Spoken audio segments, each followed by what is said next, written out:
Okay.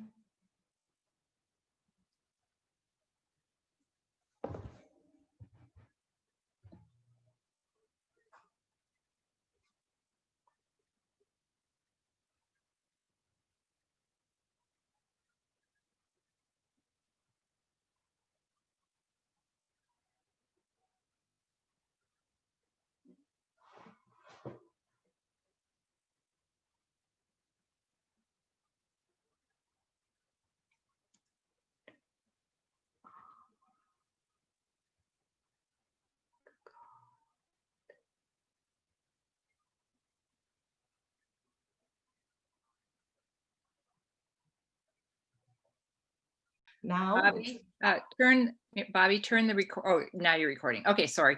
okay.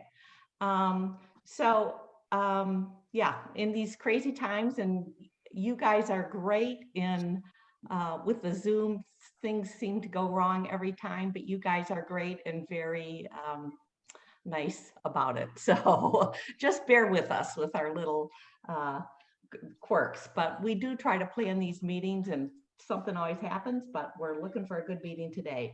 So the board met yesterday and we had a great planning session, and we have a lot of great ideas for this coming year and projects for this coming year, and exhibits to come.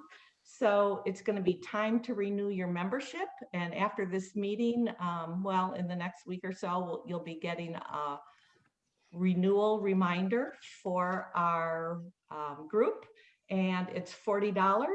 And we hope that you all will renew and to keep this vibrant arts organization going for us. The dues can be paid online or in the mail. And also coming up this year is our 20th year. And we're looking forward to celebrating that milestone. So our January meeting, kickoff meeting, is going to be Mabel Dean, who we just saw, and she's going to be talking about the early parts of PaperWorks and her studio, and we look forward to hearing from Mabel.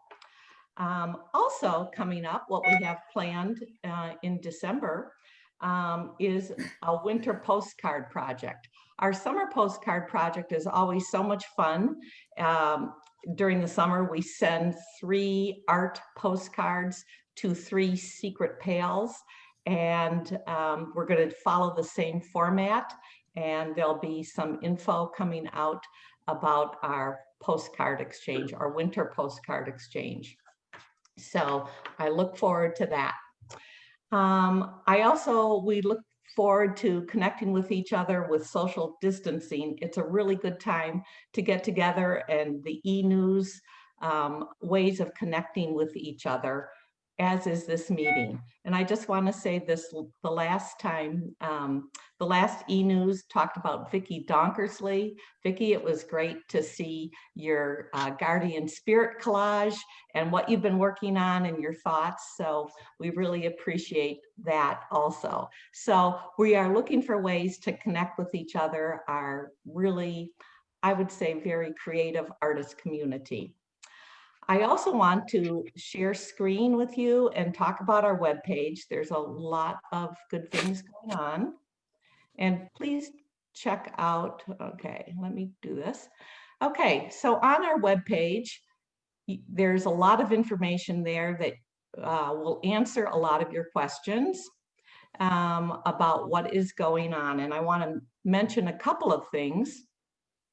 Here's our homepage, our membership page. Let's see, how do I click that?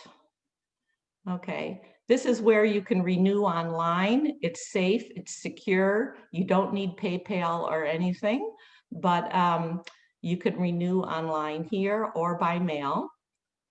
Our PaperWorks gallery, and these are the members that are up there, but it's only a small portion of all the members that we have. So please, if you're not on our membership artist page, get your work up there. Send in a few pictures of your work. Tell us a little bit about yourself. And this is a great way to see members what they're working on. I also want to talk about programs. Last month, we got to see Ray Miller and her husband. Today, we'll be looking at Sarah Kortemeyer and Julie Johnson from the Poetry Center. And next month, Laura Russell from 23 Sandy Gallery will be talking about her work. She's a snowbird from Portland. And in January, we will have Mabel Dean as our speaker. I also want you to look at our new webpage, Education. And in there, you are going to see, we're trying to do demonstrations for our members. I tried the first one, which I am sorry to say was a big failure. So the link did not work, and I will offer it again. So there you go. But the collage mandala demo Michelle did last Saturday, and that was a lot of fun. It kind of got our juices going, and it was just a simple hour together. We chatted, we worked on mandalas, and that was very fun. I want to let you know, Friday, December 4th from 10 to 11, we have a 5-minute collage exercises. So here's the link to the meeting. Some of the work that you may or may, well, Mara has done, and she will give us some jump start to get our collage going. So please join us on Friday, December 4th. And we also want to ask any of you if you would like to demonstrate something for our group. We would love it. Moving on, our creative meetup page. Okay, these are small groups of members. We collaborate, we meet in people's houses or at a central place. And some are not going now because of COVID, but I will say 2 groups. The Sketch It group is meeting virtually on Zoom, and they are having a wonderful time. Every 2 weeks, they have assignments that they do. And then they share what they've done, and they sketch for a couple of hours. So I think that's a great group. The Art Book Club with Mimi Curtin, I don't know if Mimi's here right now, but they are meeting November 17th, and they discuss a book that's about art, essays, and from what I've heard, the discussions are wonderful. So if you would like to join that group, contact Mimi. Some of these others are a little bit in limbo, but if you want to start anything, all it takes is one person to say, I'll organize it. And you can also use the PaperWorks Zoom page to make your meeting more than the free 40 minutes. And Rebecca Gons is our coordinator in charge of that. I also want to mention our exhibitions page. Pima College, we are hoping to have that show coming up this spring. We don't know for sure, but we'll see. And the Poetry Center, Anita's going to talk to us more about that. That will be in April and June of 2022. Also, on our page, we have Take a Bow, members work in juried shows. So if you have something in a juried show, please send it in and we will highlight you. Connie Campsala has her work in No Borders on Stolen Land. The Artist Breakfast Club is Barbara Kemp Cowlins and Diana Creighton's works. The Way of Love well, I think this is over, at St. Philip's is Judy Bjorling, Diana Creighton, C.J. Shane, Roberta Warshaw, and this is a new one through CASA, and this is Judy Bjorling again, first place.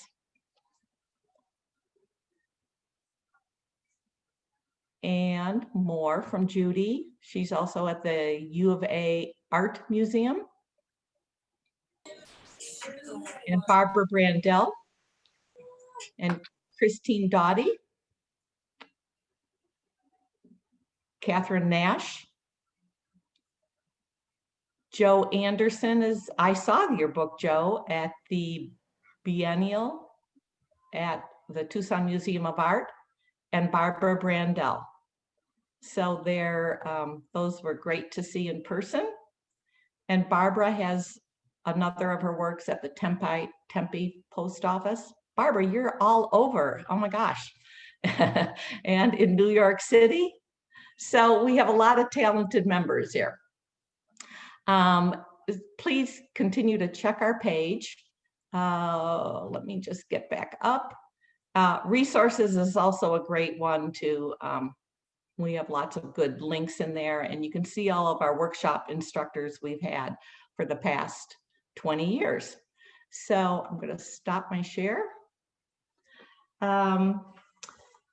Let's see. Oh, the one thing I forgot to say on the education page, I'm not going to share again, but on the education page, we do have a link to the Team Up calendar. And on that calendar is all kinds of wonderful Zoom classes going on the whole West Coast, paper arts, book arts, collage, and take a look there. You'll see about 100 or more classes all over that you can take. And what we have heard from our members are some wonderful classes. We'd love for you to tell us, and we will post on that education page. If you've taken a wonderful Zoom class you'd like to recommend to other people, please let us know. Or YouTube videos. I know Ann Steffens did that the other day, some great links that she enjoyed. Okay, let me see what else. The traveling book project is just about winding up, and it's been a lot of fun. Joe Anderson is taking photos of our books, and those should be done by December 15th. So we will have a virtual show. Hopefully one day we can have a real show. And finally, changes on our PaperWorks board. We had a meeting yesterday, lots of good ideas. I want to thank Megan Morganfield, who was our programs chair for this last year and a half. She has had to step down. She has a busy, busy life going on right now. And Terry Enfield, PaperWorks member, has taken her place with programs. So Terry seems to be on top of that, and we will continue to present good programs for our members.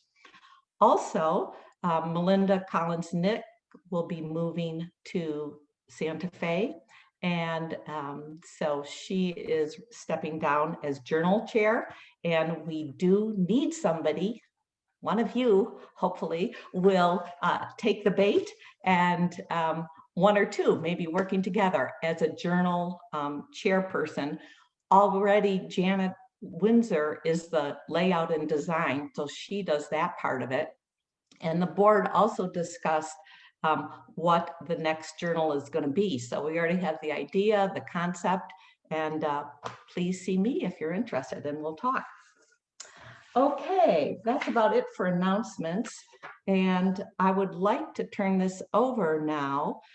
Every year, PaperWorks raises money, or we have some extra money, and we love to support the students at Pima College and at University of Arizona, the art students there. We ask the professors at those colleges to pick who they would, is very deserving, talented, and to recognize these students. So last May, we gave 4 scholarships, and we are going to have one of those. Galadriel Gross. Galadriel, are you there? And we can spotlight you, and you can tell us about, let's see, where, I know she's here because she signed in. So let's find Galadriel. There she is. Okay. Can you say your name? Am I saying your name right, Galadriel? It's Galadriel. Galadriel. Okay. Well, welcome to PaperWorks. We're so excited for you. Galadriel is missing class right now, but anyway, she's going to tell us a little bit about herself and then do a screen share and show us some of her work. So take it away. Well, I'd just like to thank you guys for your contribution. It's made a huge difference in my quality of living over the past semester. It's been a crazy time to start school, so it's made a huge difference. I'm currently pursuing my bachelor's in fine arts. It's going to be studio art, and I'm submitting a portfolio for design and illustration next semester. So fingers crossed for that.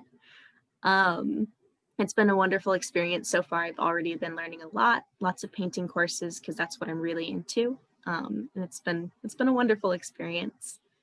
I've been painting since 2012, kind of self-taught, and then I went to Pima for my fine arts associates. Took a couple years off to learn how to work and travel, and now I'm back for my bachelor's degree. Wonderful. Yeah, and I've been learning a lot. Let me just share my screen real quick, and I'll show you a few examples of what I've worked on over the past couple of years. Okay. Can you guys see that okay? Yes. Awesome. Gotta check. We can see that. Can you make them larger? Let's see. I might be able to. If not, that's okay. How's that? Well, it's still a thumbnail, but we can see. Oh, it's still. Can you see just one picture? Or is it all of the thumbnails? We see five You see pictures. five? Okay, bear with me for just a second. Let me try again. I've been using it all semester, but it never quite works out the way I think it's going to. No worries.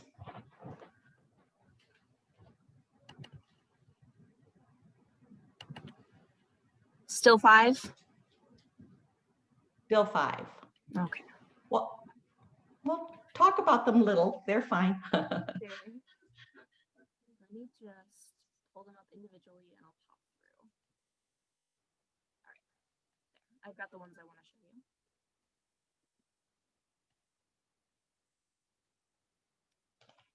That one better? Yes. Awesome. Okay, so this is a self-portrait that I did in summer of 2019. I took a workshop in Albuquerque with Doriel Kamey and Shanna Slevinson. They're both Albuquerque-based artists, and they're really strong in their portraiture. So I wanted to like kind of gain some of their talents and meet a few new artists. This was essentially a photo transfer. We traced it down and then we did a really direct like color matching in order to render ourselves. I met a couple of really wonderful artists. Hilary Swindle is one of my favorites. She's also in Albuquerque though. But yeah, this was, I essentially finished it in 4 days during the workshop and then put some final touches on it over the course of the rest of that semester. This is probably the start of my more realistic portraiture, which I have a little bit of, but I'm not going to show so much of it today because it's all like celebrities and stuff like that, and it's not super interesting for like fine arts. But it's been a wonderful practice as far as like learning realism goes.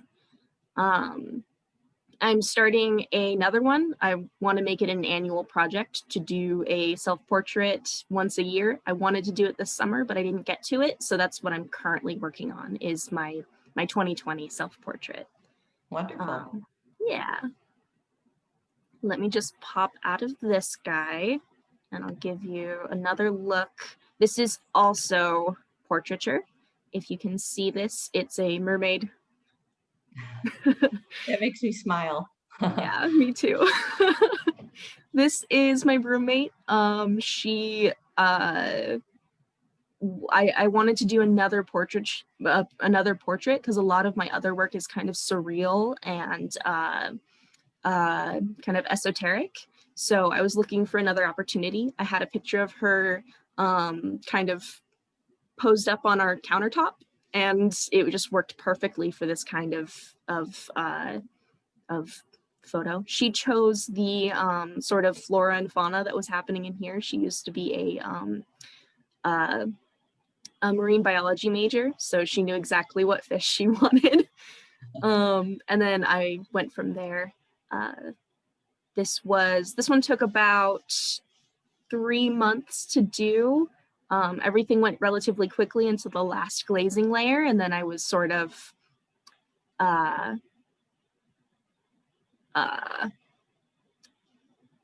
to solve some problems in it, and that kind of took off the last like month of time. But yeah, I'm really proud of this one. This is my most recent non-academic piece, and I've really been enjoying it. It hangs really nicely in my living room. Wonderful. What size is it? This one is 8 by, oh, I'm sorry. Am I just glitching out, or is it you or us? No, I see you. Okay, It might great. be you. Just making sure. This one is 9 by 12. Okay. It's really small. I did a series of like 9 by 12s on wood board in order to explore that portraiture aspect. And this is the one that I'm most proud of. The other one I showed you is also on wood board. That's my preferred like oil painting surface. And it is 16 by 20. And then let me just show you an example of my more esoteric work. This one's a little, it's got a lot of energy. This one is a reaction to working customer service for a long period of time. So there's a little bit of built up negative energy that I just wanted to release in this really cathartic kind of collage-like, classical influenced kind of burst of it was really sketchy at first. It took a while to render it up into this form. This was what I was working on when Matthias Duell nominated me for this scholarship that you guys provided.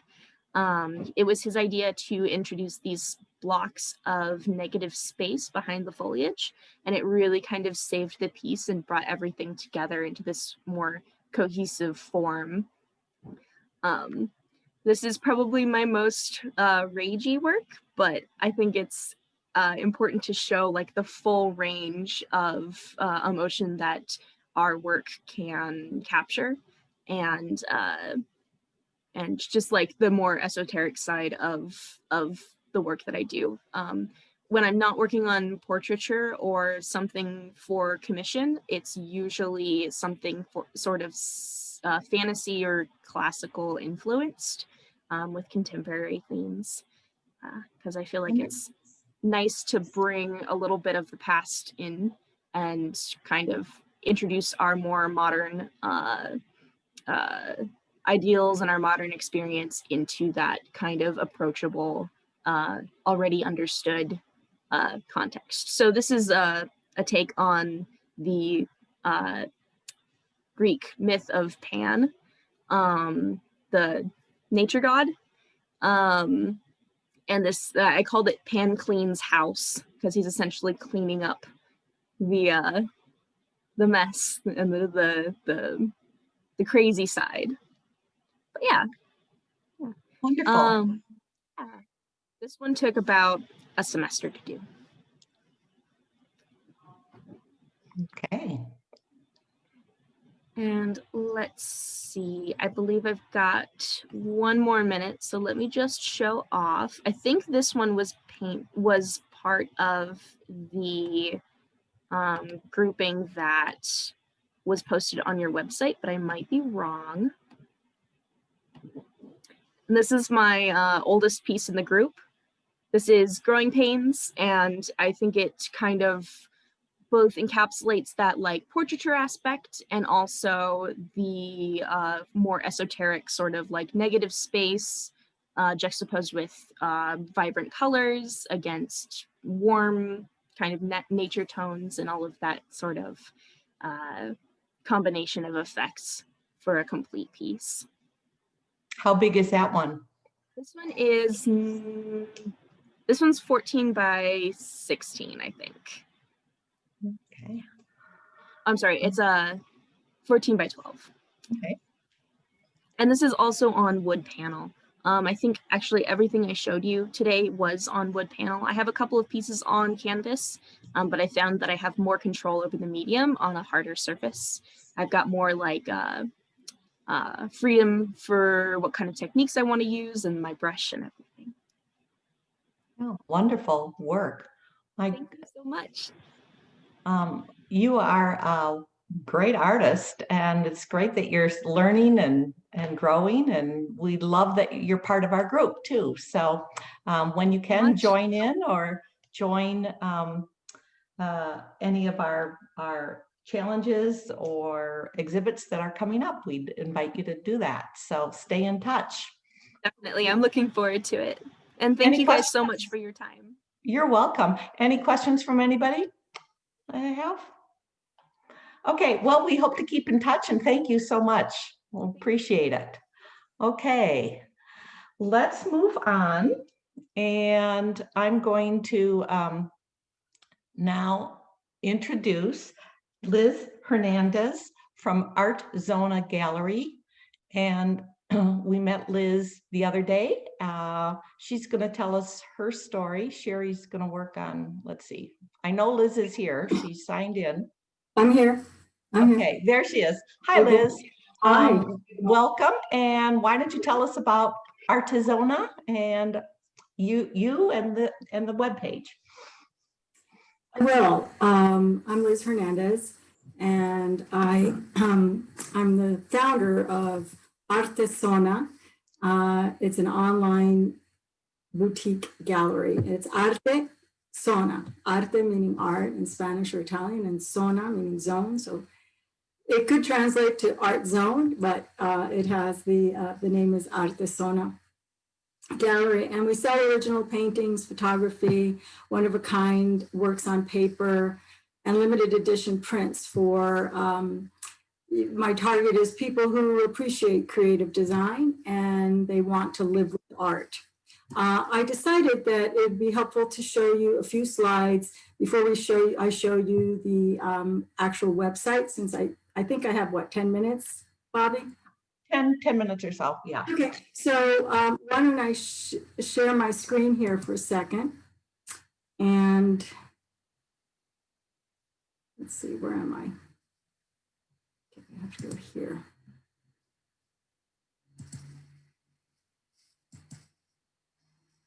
That's not the screen I want to show you, but I will.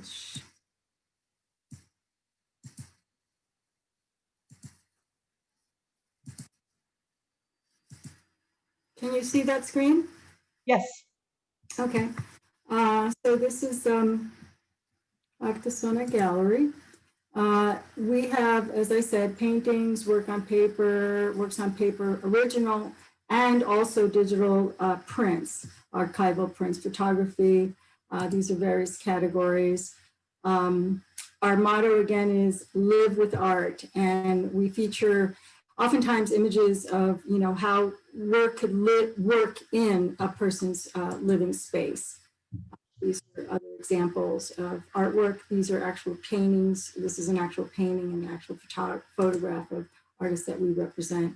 You know, we're kind of like focusing on people who are busy and they're too busy to shop or search, so we help them.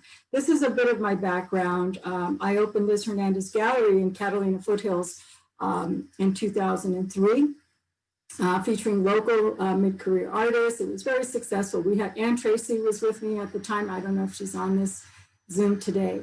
And then in 2006, I opened Hernandez Contemporary Fine Art. These are some pictures. I just wanted to show you what the gallery space was. This is over here at Sunrise and Cole, where the Gavi's is. In that shopping center is where my first space was. It was very popular. We had great receptions. We had, we created quite the buzz at the time. And, you know, it was a small space, but I maximized it with these movable walls. And I was among the first to use technology, the plasma screen, to show the artwork. Then I moved to a bigger space in Scottsdale. This was a larger market. I changed the name of my gallery to Hernandez Contemporary Fine Art. Bigger space, more expensive art. This is also examples of the space itself that I actually designed, because when I got it, didn't look anything like that. So I put a lot of sweat equity and also money into building a good, but we, attracted sophisticated buyers. I established a reputation as a serious art dealer among important art collectors. I attended art fairs, and I, continued to learn the art business. And I served on professional boards, and I attended art fairs in the U.S. and abroad. This is Cologne Fine Art in Germany, and I think that's it. So as far as my background, but I feel like the accumulation of my experiences, along with serving on various community boards. I was on the Scottsdale Gallery Association. I was Latin American Art Alliance. I was president of that board, which is affiliated with Phoenix Art Museum. I've been on board of TPAC, well, formerly TPAC. It's now called the Arts Foundation here in Tucson. Recently, I was on the board of the Arizona Theater Company. So I have spent many years, my whole life, but basically as an adult, advocating for art, for artistic expression, and for artists. And my whole vision is to amplify creativity, elevate artists, and inspire people around the globe through art. Now I'll show you my website. I just wanted to give you that background so that you understood, after all that experience, and I kind of like took a break, mostly because the economy was so bad. I don't know if it's still good, if it's still strong, but anyway, this is my website now. Some of the images you'll see, are the same that I showed you. Oops. This is a rotator. Let me move this out of the way so I can see. Do you see the full screen now?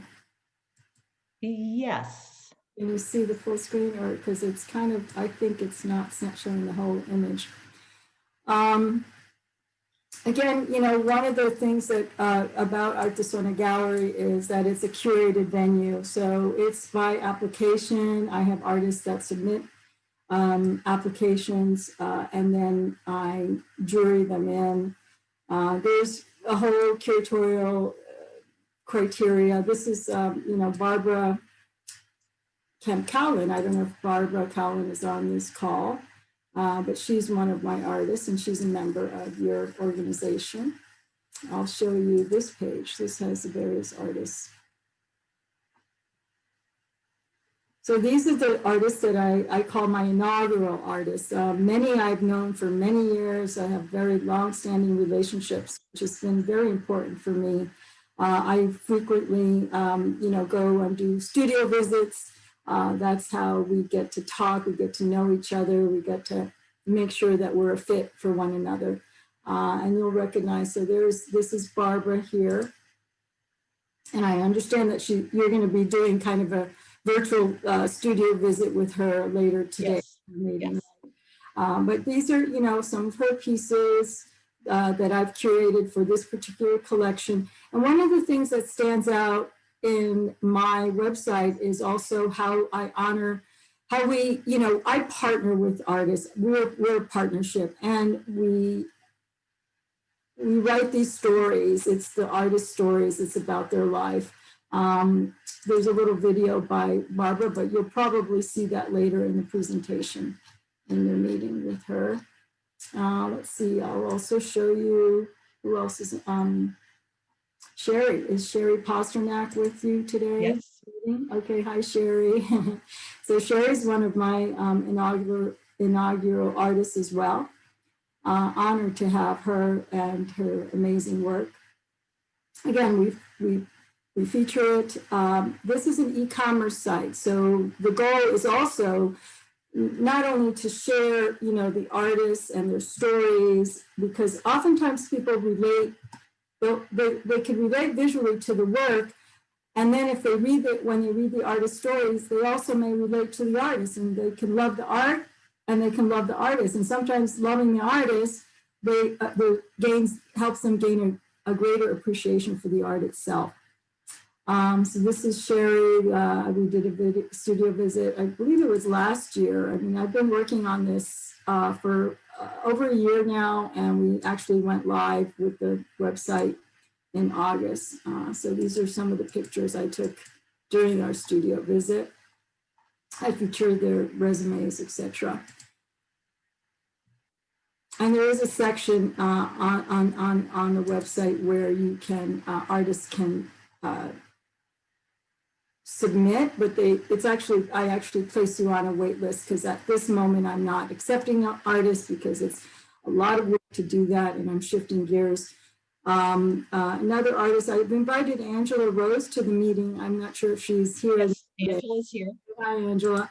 So this is, Angela's pages, and Angela is a public artist. She does performance art and sculptural pieces and jewelry, but she's also has this beautiful collection of postcards called the Pause series. And so we decided to convert these to limited edition prints. These are all works on paper. And we're also working on a project that possibly could involve a book from that work. And then last but not least of your group, and I'm just focusing on the artists that belong to PaperWorks, is Ann Tracy. And let's see, there's Ann. A lovely picture of Anne, and the quotes are important. These types of things help the viewer, help the buyer make a connection not only with the art but with the artist. That's very important to me. And again, these are stories. This isn't it's not the same as an artist statement, and I like to make that distinction, particularly with artists, because you're trained, and oftentimes professional artists are trained to write a statement, like explaining what the work is about. And if, from my perspective as a curator, believe me, they all start to sound very similar. Many artists are like, well, my work is about color, and it's about texture, and it's about, form and contrast and whatever the viewer wants to see. Well, that's okay, but for in the academic sense, but in the real world, again, I think having your story. What is it that was there a particular moment in your life that you decided? And I think many of you probably have never stopped to think about, well, how did that happen? How did I really decide that I wanted to be an artist?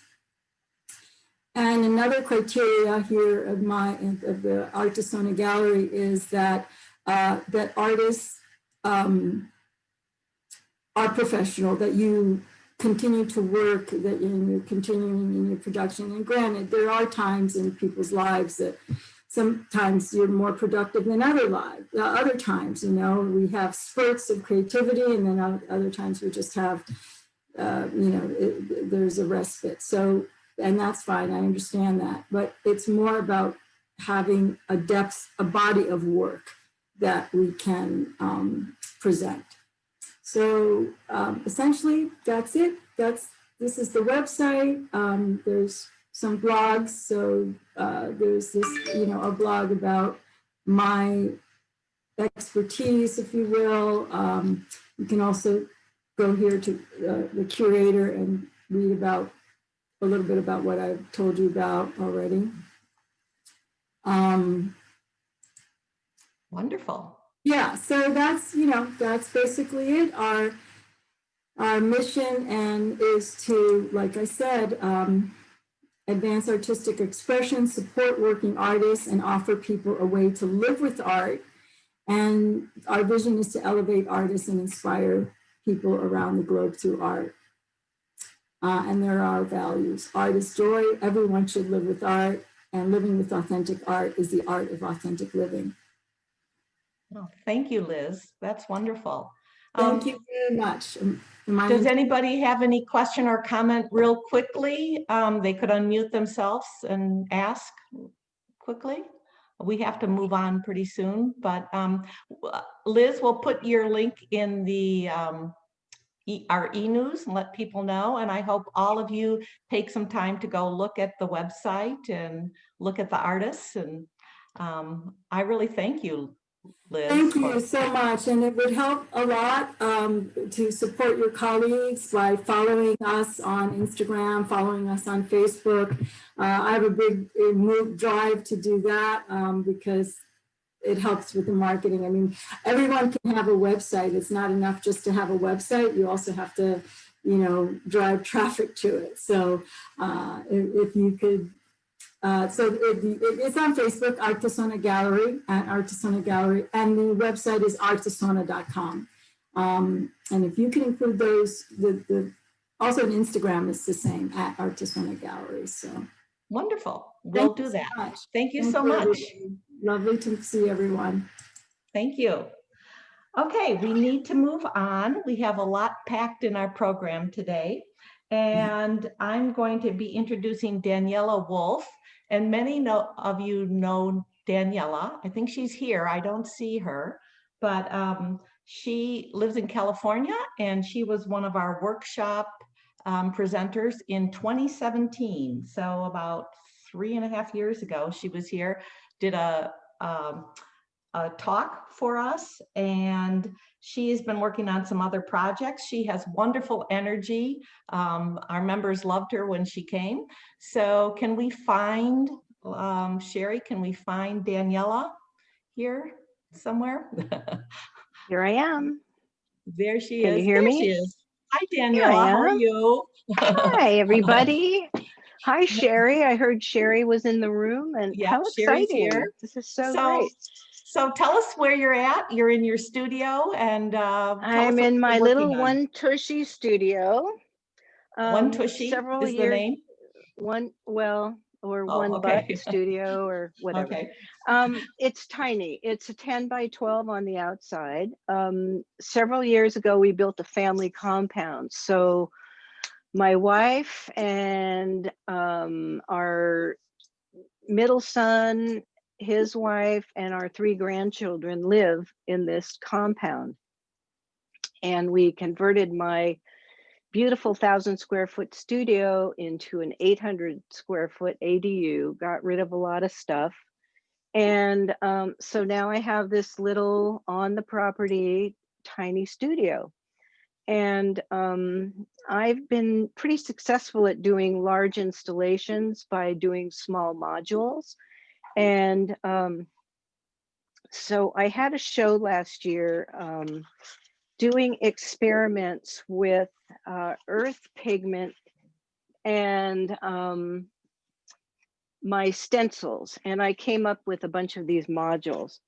Then my stepson and his wife said, we have this niche and we want a piece of artwork for it. So I took 18 of those little modules and I made this piece for their niche. And I got so excited that I just said, okay, I'm going to do a collage every day for a year. And I set out to do it at the end of the year. And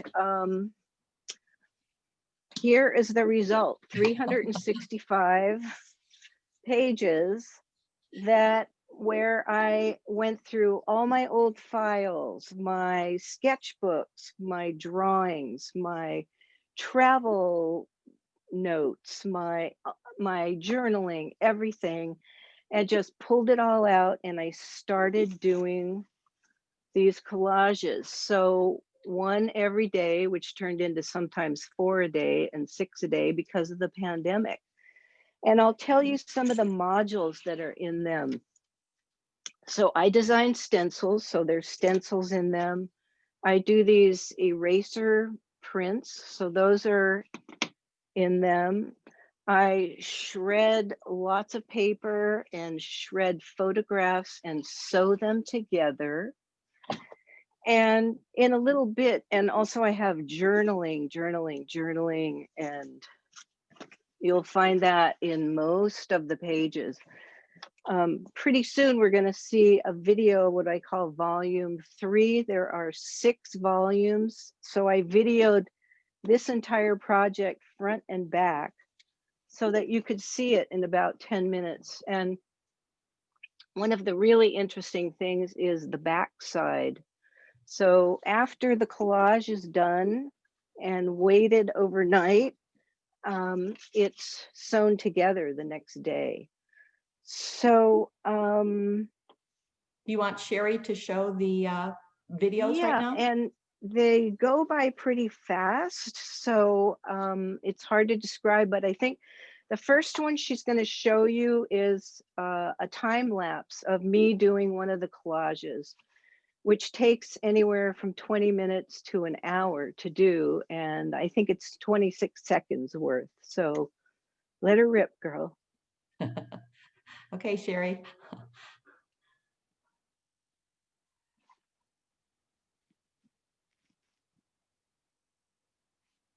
So I usually start with my morning pages, which I cut into 2-inch strips, which go in the margins, and you can see it laying there.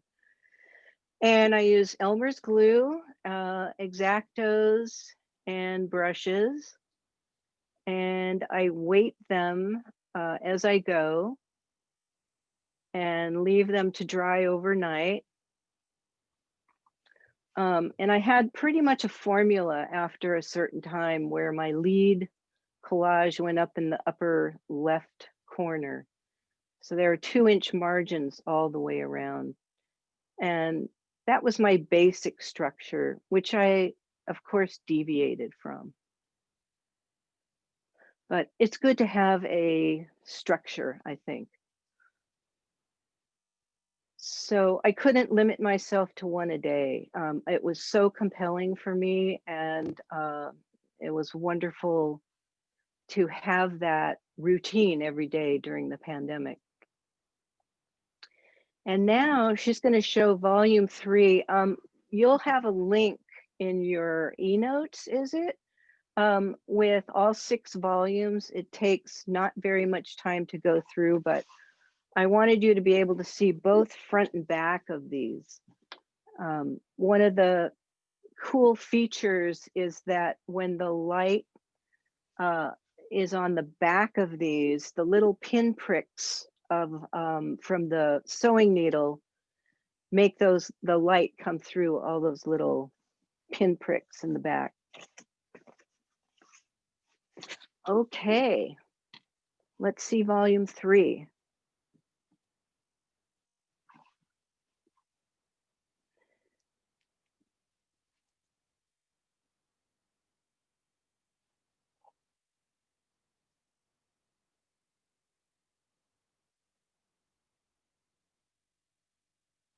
And I got into, okay, now I'm in a black and white phase. And then I'll slowly change. And then I get into, more writing, some graph, working with graph paper and circles, monochromatic. This is everything, all the end cuts. This is my dog. I designed greeting cards, and so sometimes there's a greeting card in that lead collage. And that was my impetus for the palette. This is all currency. This is all Karen O'Brien. Kevin O'Brien. Karen and Tim O'Brien. Okay. She's in Colorado right now, right? Yeah. Yeah, I'm just a Hello. friend. She called and asked me if I could come to the door. Uh-oh. I don't know where that's coming from.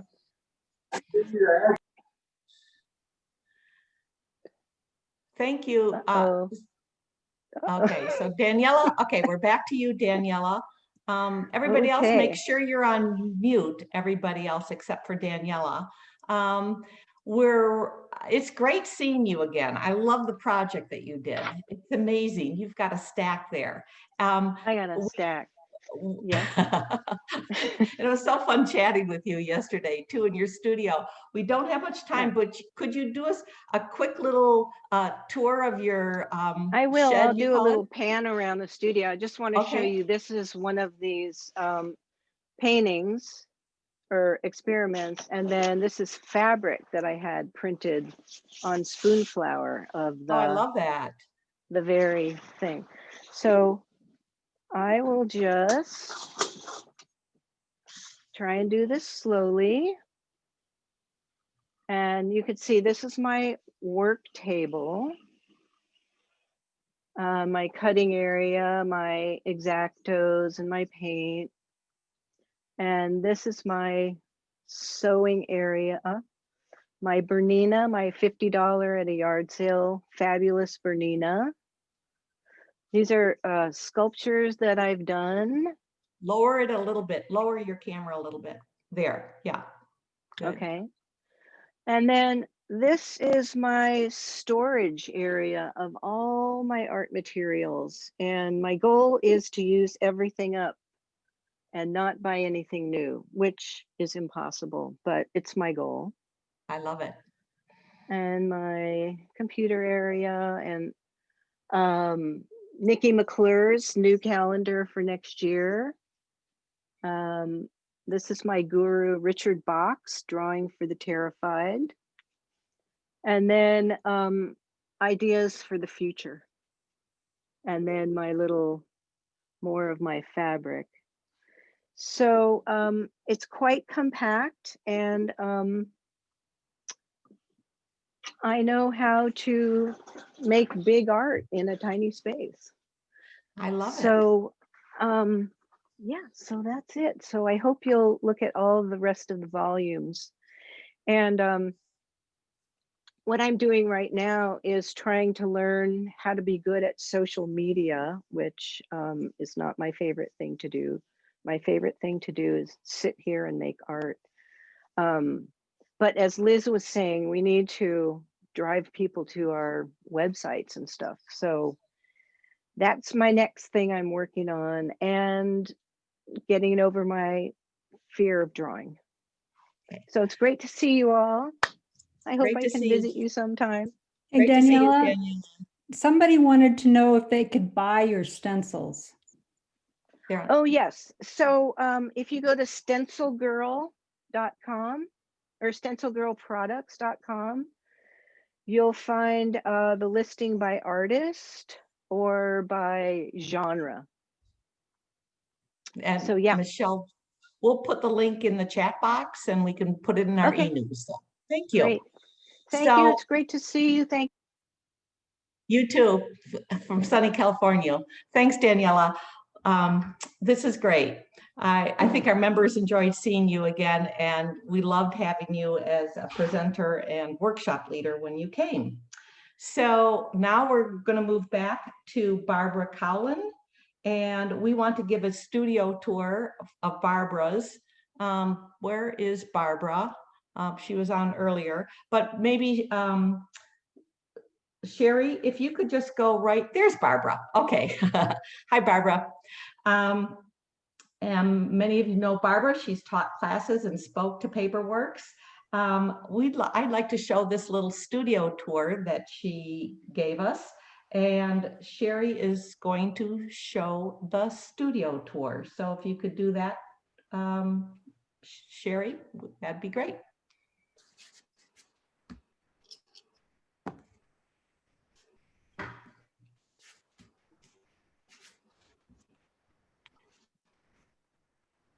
Sherry's, oh, there we go.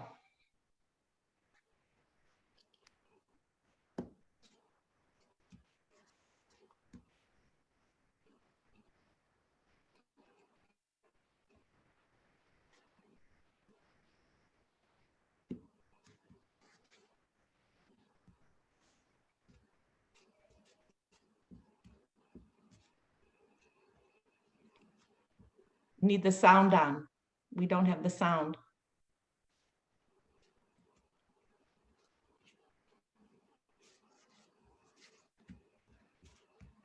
Sherry, can you turn on the sound?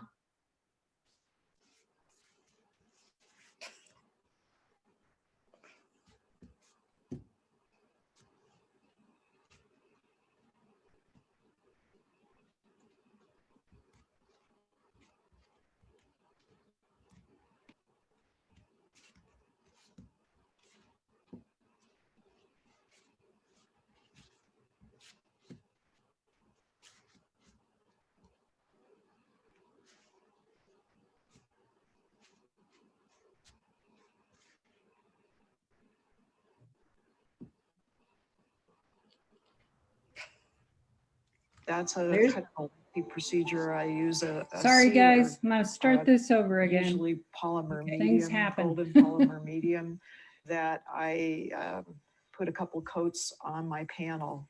Okay, let's try. Can you hear it now? Yes, we can hear it now.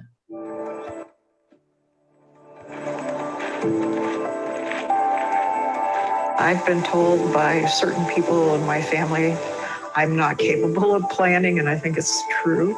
So what I do is I have my iPhone with me at all times, and I photograph any images, usually architectural sort of We're not tidbits seeing it. that I see that I find interesting in some way. And so I have a whole library of those.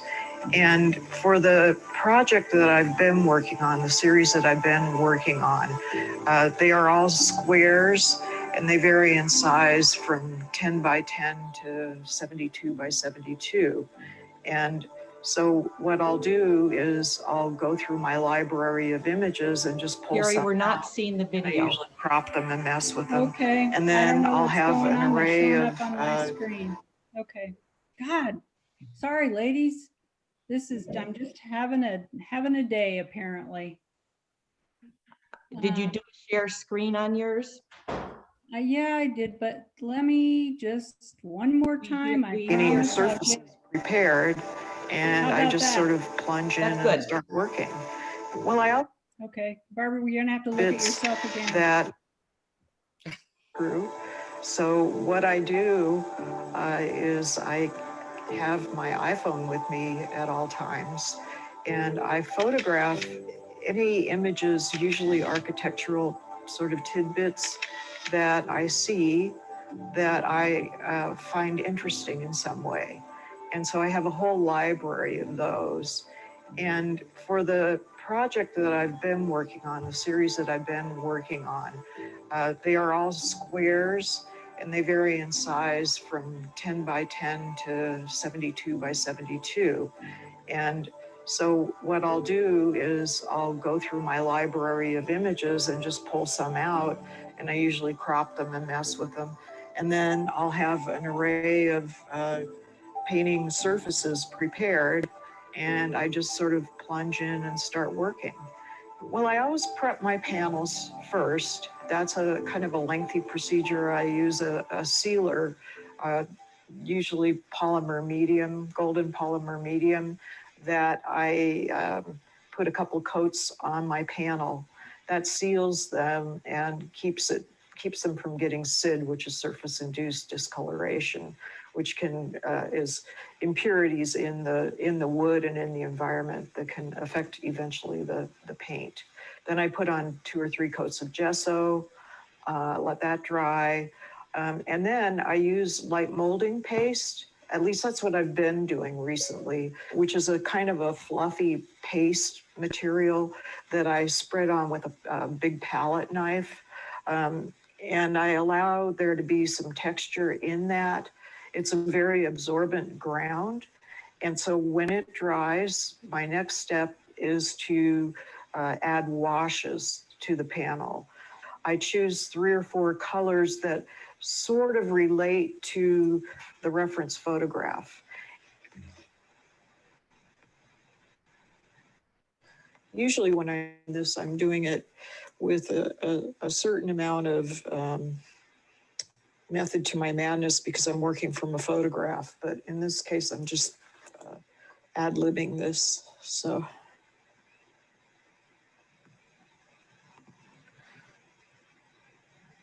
I let it dry, and it's really fun because it's very unpredictable, and I like the idea of chance happening when I'm painting because it forces me to problem solve, and I love to problem solve.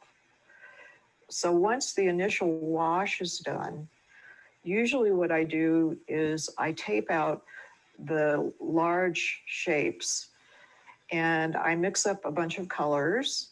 I use cups to mix the colors with light molding paste, and I have a kind of not exactly a formula, but a bunch of different mediums that I use to mix together with the color. And those extend the color and they also give it a texture if I wanted to. This is a painting in progress. And I'm not liking some of the things that are going on, although I am liking some. This to me is starting to work. It's obviously a building, the side of a building with a bunch of windows, and I want to make it less obviously that. And I think make this one shape here.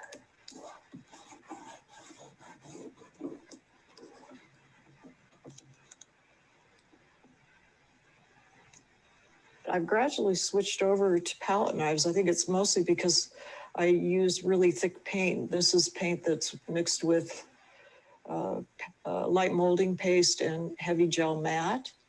And so it's really thick and it's hard to use a brush on it.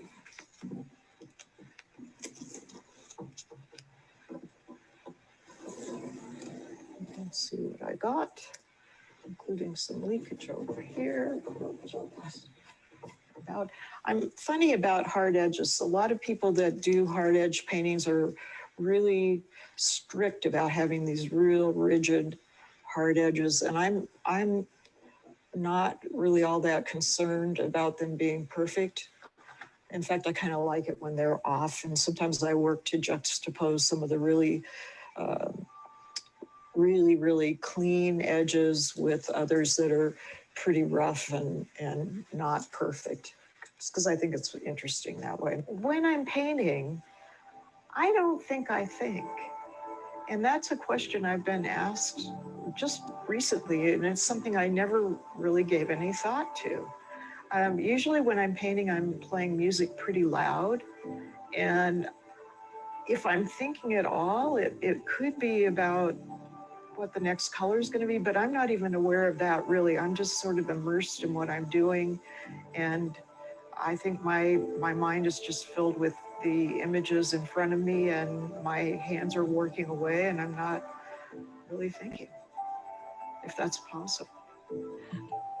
And you know, the minute I think about trying to think about what it is I'm thinking, I can't, it doesn't work.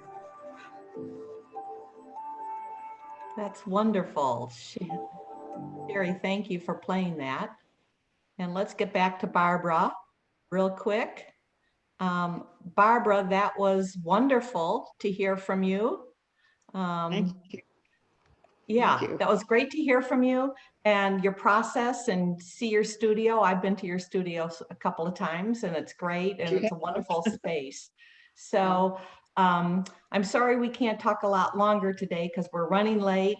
Our speakers are due at 11 and we're running late. But I would encourage any of our members to tell us about their studio. It's one way we can get to know each other better and what we work on. And Barbara's little video was certainly very professional. We all can't do that, but it's nice either way to see each other. So I appreciate that. So thank you, Barbara. And her husband, Jim, is also a great photographer too. So it's fun to go up to their studio in Oracle. Okay, I am going to move on right now. It's after 11, 11:05. Do we want a 1-minute break before we start our speaker? At all? Yes?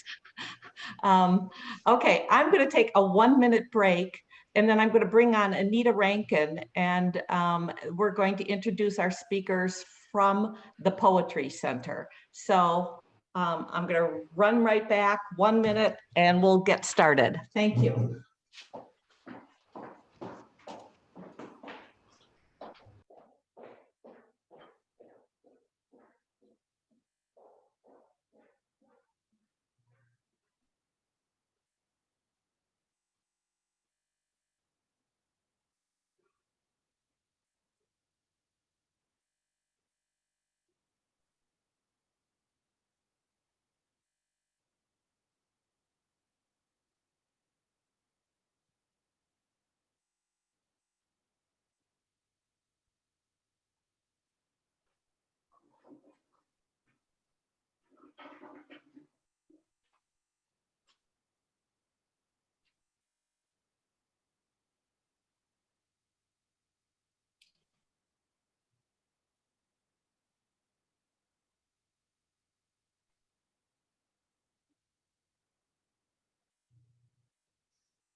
Okay, there's Anita. Okay, hi everyone. That meeting was fabulous. It was just chock full and so exciting to see all the different works by the different artists, and Liz as well with her gallery space. So I just want to get that over with really quick. Wonderful meeting so far. Just a plug for the exhibit at the Poetry Center, which we're updating. We have updated it. It has moved from this spring to spring of 2022.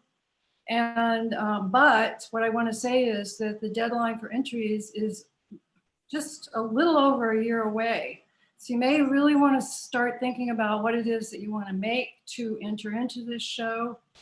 The size has changed a little bit, maximally 15 by 15 by 15 for the display of your book. That means if you open it, it can only be 15 by 15 by 15. So it can't be this large, long thing.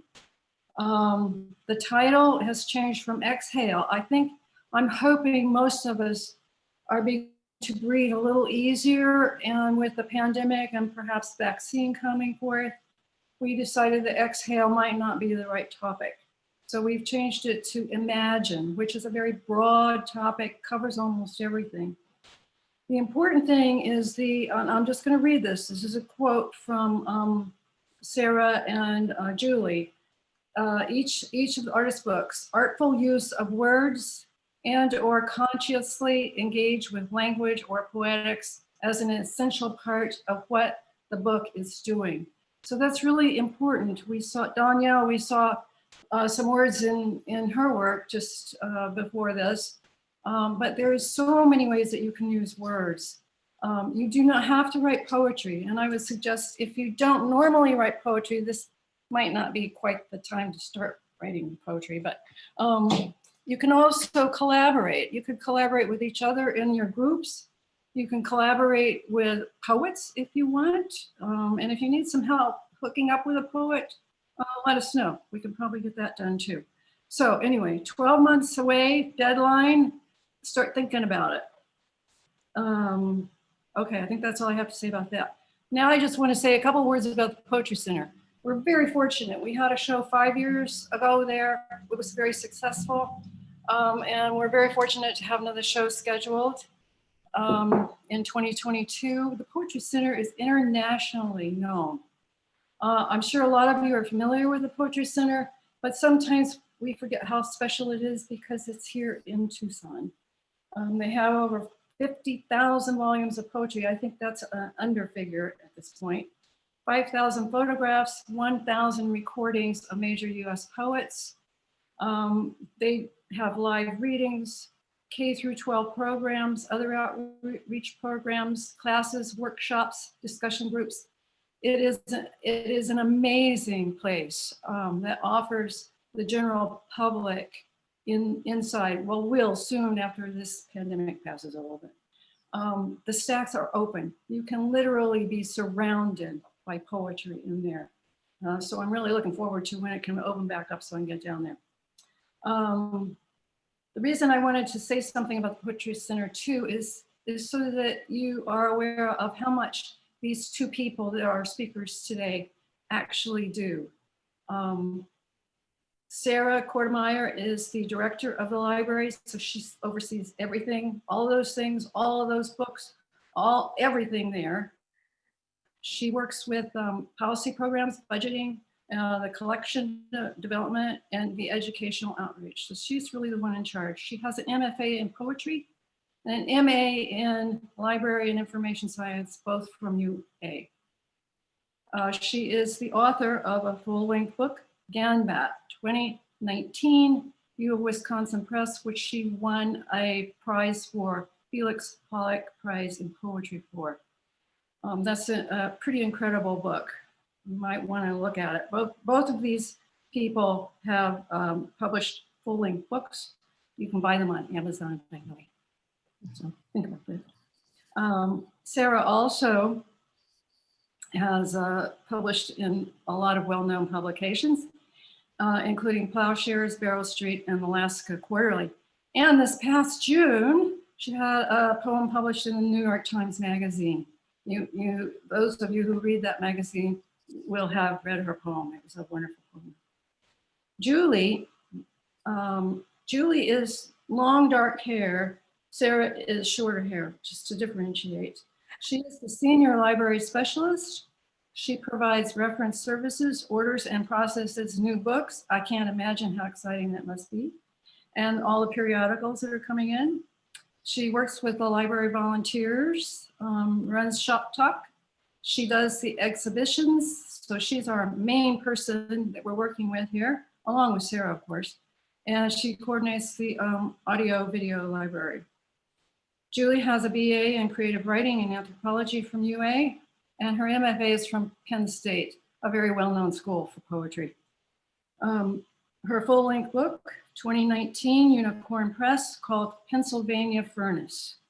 Also, she's published 2 chapbooks, Orchard Light and Jumping the Pit.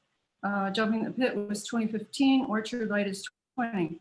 In addition, she is co-editor of Beyond Earth's Edge, The Poetry of Spaceflight, UA Press 2020.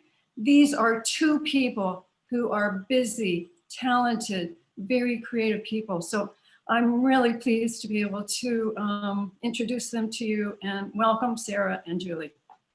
Thank you so much, Anita. It's such a pleasure to be back here working with PaperWorks, and we're so looking forward to this exhibition. So Julie and I, what we have for y'all today is we're going to start out with some examples of artist books that have been added to the collection. I think all but one of the ones we're going to show you has been added in the last year or 2. And these are all books that do that work that we kind of outlined in the brief for the exhibition, which is intersecting visual art and text in a way that's essential to the function of the book.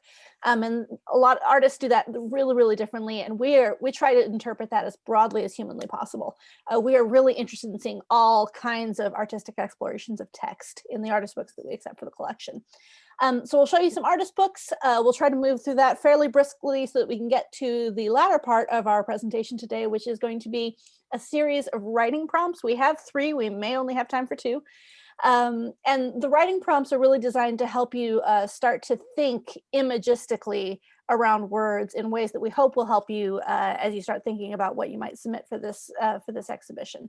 So we're really excited to see what comes out of this. And then now, without further ado, I think we'll just get started showing you some books. Next slide, please. All right, the first one we're going to talk about is a book called Border Bus. Border Bus is an artist book that presents a single poem by Juan Felipe Herrera. He is the former National Poet Laureate. He's widely known for his work around the borderlands, around border justice and racial justice. And this particular artist book was designed, illustrated, and printed by Felicia Rice at Moving Parts Press. It is a monumental book. Next slide, please. We'll start showing you a bit of it. So what she's done here is she's presented the book in this very flowing silvery ink, accompanied by often like very large prints of fingerprints. And then the whole thing is constructed like an accordion. Next slide, please. You can see what's happening there. The book actually stretches, like you can get it to stretch more than 20 feet. I'm not entirely, I don't quite remember how many feet long it is if you spread it all the way out, but it's really quite something. And it just takes up space. It demands attention. The poem in this book is written in the voice of 2 migrant women on a bus. The bus is being run by agents of ICE in the U.S. And so they are speaking in whispers and hoping not to be overheard. And it's in a mix of Spanish and English. Next slide, please. So you can kind of see some of the interior of the book, how Felicia has laid this out. She's really played a lot with the line. She's played a lot with just things like font size, and it's just a really, really commanding piece of art. Next slide. Here we've got it in our light box. I forgot to edit out the edges of the light box, but it's almost too big for the light box, honestly. I really love a book that is this kind of impractically large. It just demands our physical attention as well as our rhetorical attention. Next slide. And then she's really chosen to pull out some of the phrases in the book to kind of arrest the attention. Se de hambre de I can't read the rest of that, but it's thirst and hungry day after day, hermana. This idea that their desperation just shines through so clearly in these pages. The layout of the pages is just really part of the impact, part of the emotional impact of this book. Next slide, please. Cool. And I'll just conclude my talk about Border Bus by just saying very quickly that Felicia actually had a horrible incident this summer when the California wildfires actually destroyed her studio, destroyed her printing press, destroyed her archives, destroyed an artist book that she was just in the process of creating.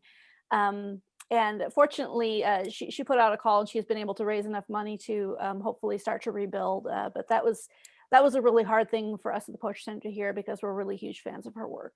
So just be thinking about Felicia as she continues to keep the faith. Thanks, Sarah. So this next book, we've gone from something that's monumentally large. The next one is quite small. This book might be familiar to some of you. Alice Vinson, if I'm remembering correctly, was a part of PaperWorks when she lived in Tucson, I think in the early 2000s. But so this is a book that she created called Soft. Alice right now is an associate professor of art at the College of Idaho. And we're just always happy to show this book that she created when she lived here in 2009.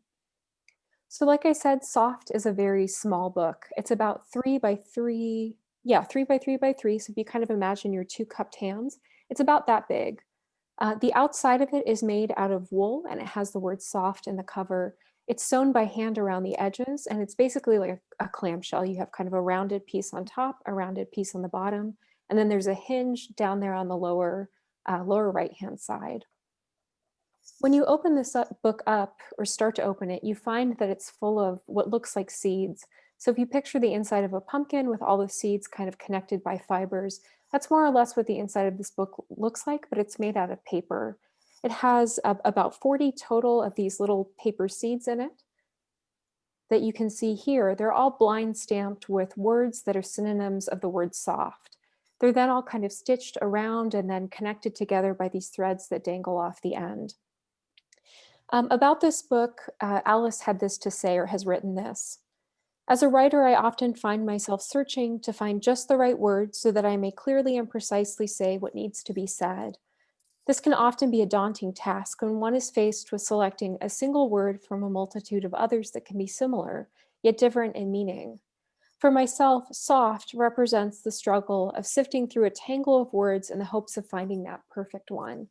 And I can say from opening this book, it's sometimes a little frightening to open it and see that tangle of words and try to figure out which one is supposed to be up or how they're all connected to each other.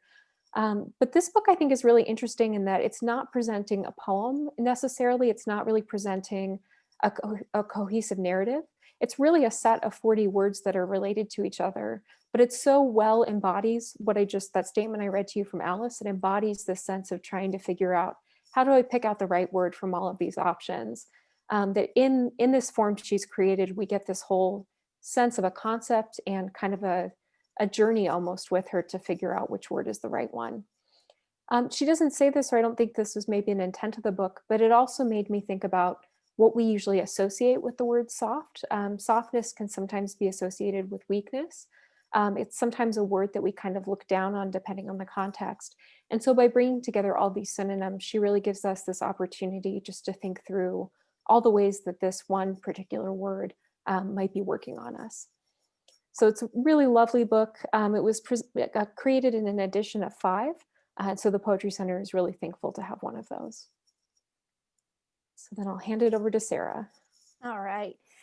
This next book is a book that came into our collection because the artist just reached out to us and said, hey, are you interested? And I took a look and said, yes, we are.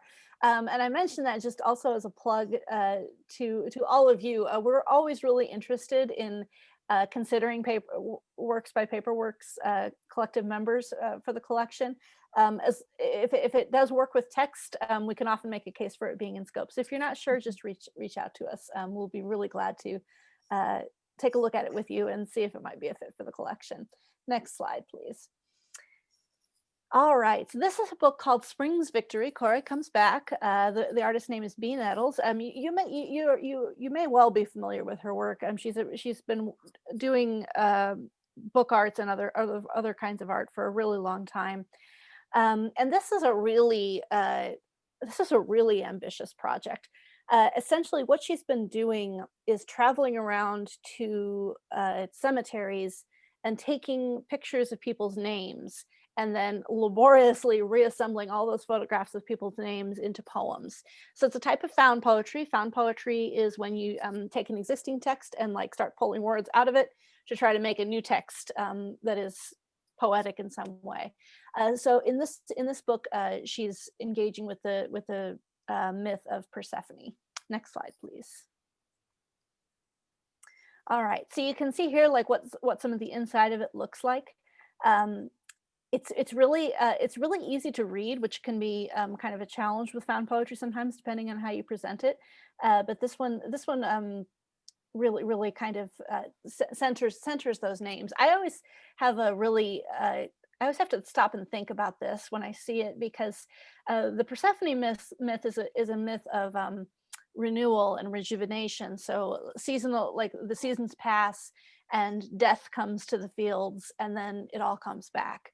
And so to engage with that theme by using names on tombstones, I think is a really interesting move. And it adds layers that are both mysterious and very compelling, I think, to the discussion around that myth. Next slide, please.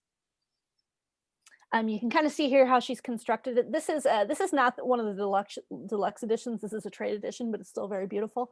And so she like Felicia Rice with Border Bus has constructed this out of just an accordion. Next slide. Accordion fold. Okay.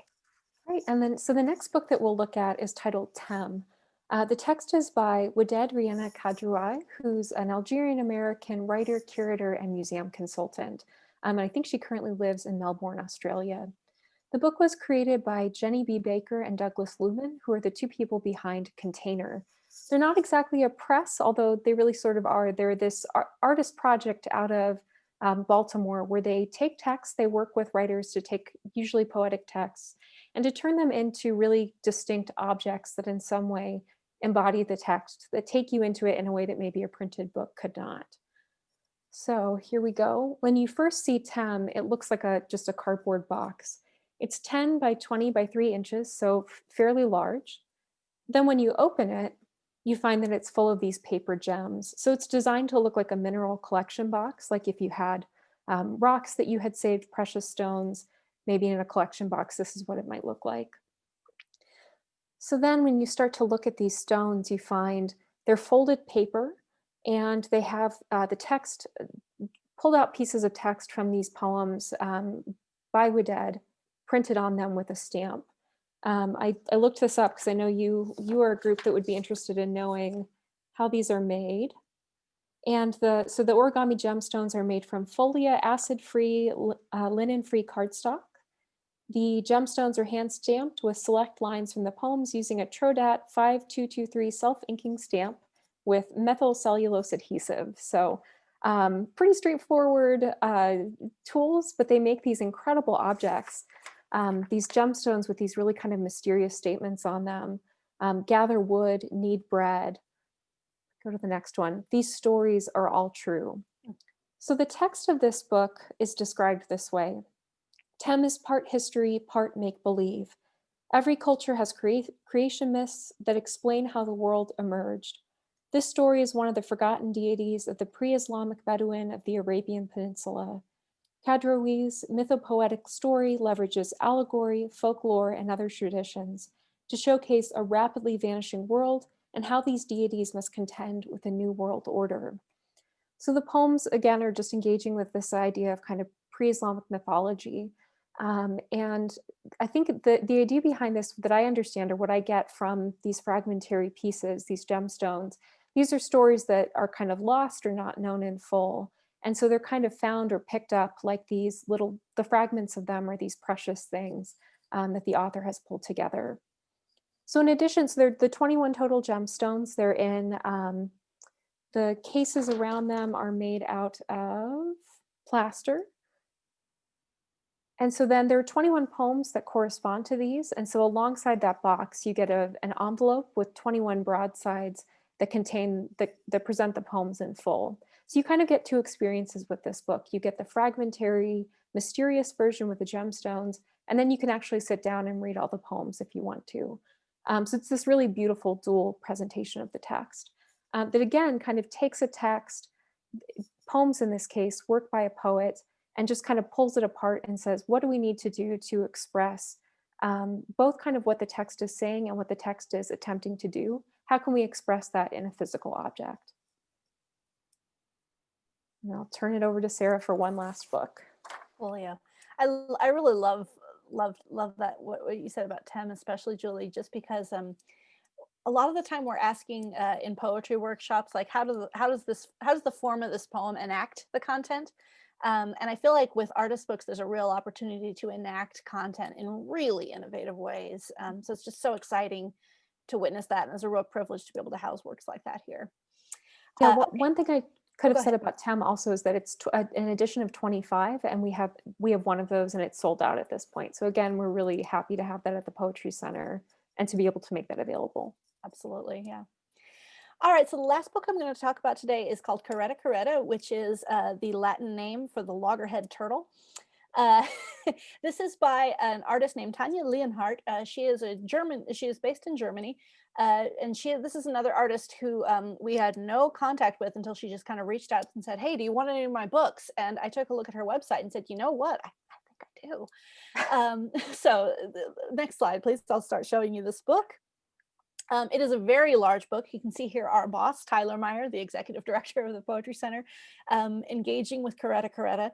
And so this book is really, really wonderful, I think, because of its pacing. It's huge. And so it really slows you down when you're interacting with it. You really have to, take care and time. And it's another one of these books that uses its size to really focus the attention, in this case on these images of a loggerhead turtle. Next slide, please. Here's a closer image. So most of the book is actually composed of these images of swimming turtles, and they're very beautiful, very peaceful. And there's the text is just a thin thread, but the text that's there is so evocative. Next slide. And so I wound up, she produced this particular book in both English and German. I ordered the English version because that's tends to be our focus, is poetry in English. But the German text is, let's see, alle ihre Figuren tanzen, während sie schlafen, aber ich schlafe ja auch. And so the translation of that is, all of your figures dance while they are asleep, but I am also sleeping. And it's in combination with the turtles. I don't know what that means, but I love it. It's just so mysterious. And somehow the pace of that poem moves with this kind of stately majesty that I imagine for the turtles. Next slide, please. And here we have a close-up of one of her painted on turtles. They're very, these are very representational. The book really kind of enacts the deep sea in certain ways. But I love the attention to the natural world. And Tanja actually creates works like this in immersion in a landscape. She created this one while she was doing a residency in Scotland. And so she combines books like this with art installations in the landscape often. And so the time it takes to make some of these books is another thing that really kind of arrests my attention. For B. Nettle's book, the Spring's Victory Chorus Comes Back, she has to invest a lot of time and money traveling around to try to get these images. Same for Tanja. She's really kind of moving from residency to residency, working with the landscape, working with climate change, and really trying to use art to focus the attention in a really beautiful way. I believe that's the last slide, but let's just check. Yes, and this is another image of her of the English text.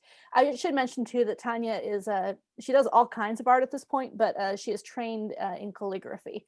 Her master's degree was really her master's project was a handwriting project.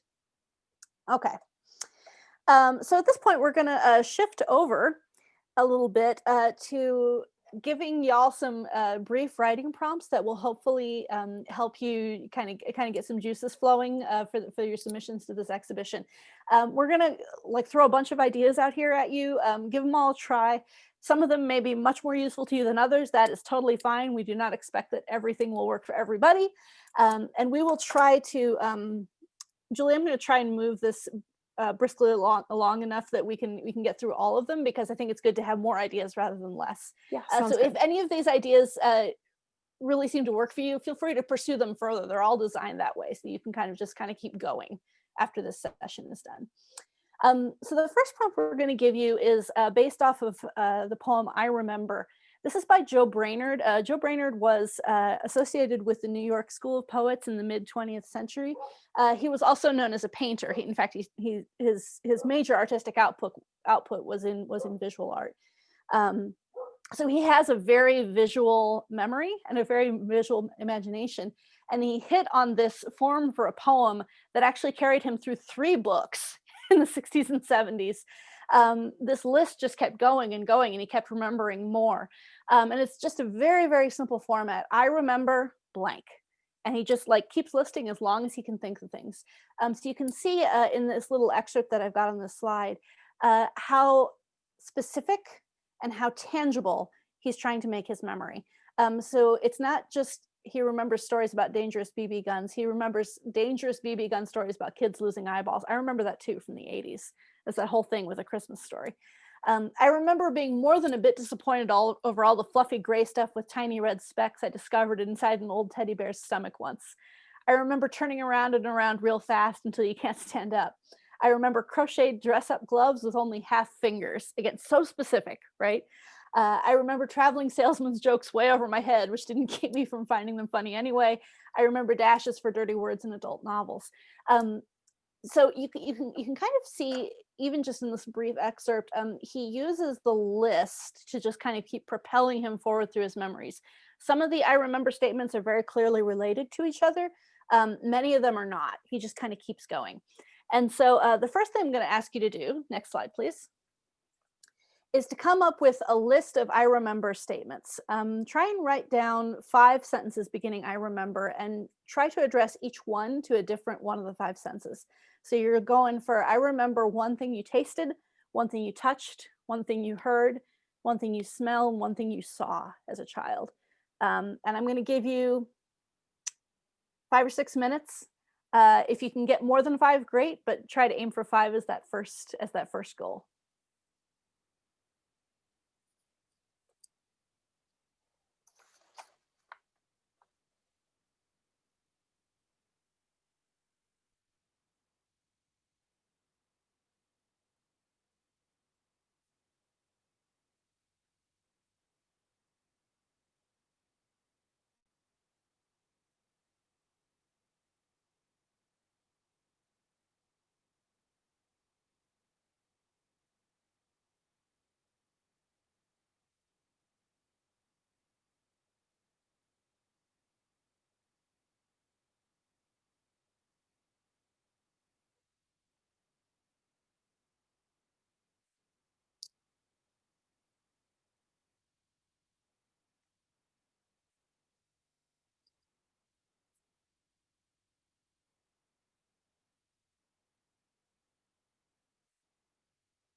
Take another minute, finish up your thought.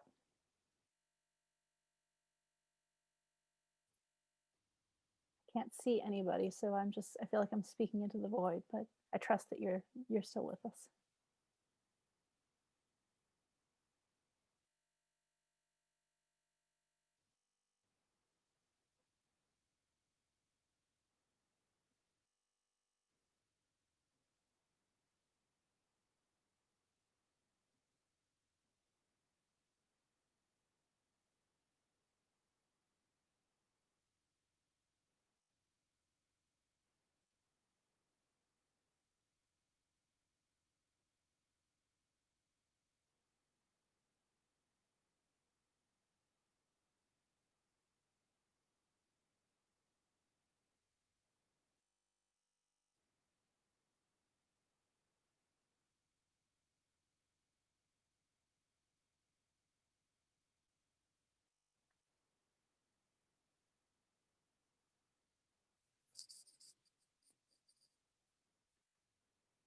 One of the things I really love about writing these is that I always remember something different every time I try it. And so if any of the memories that came up for you as you were writing that seemed evocative or surprising, I would encourage you to kind of keep writing into that list, keep the list going and see how it snowballs over time.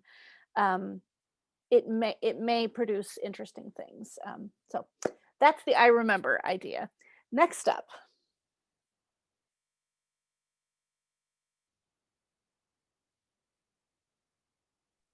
Sarah, do you want your second one next, or did Yes, you want please. to? Sorry. Okay. No problem. Here we go. It's not very clear. This is a prompt that I use really frequently with art classes that come to visit the Poetry Center. And some of you may have actually done this with me before. But I think again, it's an association kind of game, and different things can come up when you do it at different times.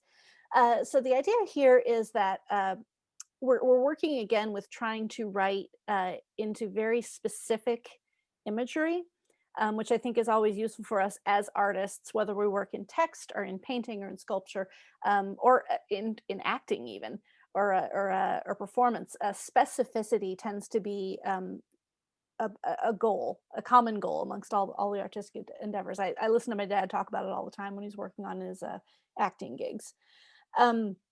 So the idea here is going to be to try to move from big ideas that don't necessarily have a physical presence in the world to investigate like what the things of the world tell us about some of these big ideas. So what I'm going to do is I'm going to give you a list of abstract words. These are going to be words like jealousy that don't necessarily have a tangible presence. You can't touch jealousy, right? So when I say each word, and as they pop up on the screen, I'm going to ask everybody to write down the first image you see in your mind's eye. Don't write down the first word you think of. Think of the first thing you can actually see, like with your eyes closed if you need to, as I say these words. So the idea here is to get us to try to work with concrete imagery to communicate big ideas and to investigate the connections between them. Next slide. All right, so here's my list of abstractions. I'm going to pause for about 30 seconds in between each one. Write down the first image you see in your mind's eye. First is truth.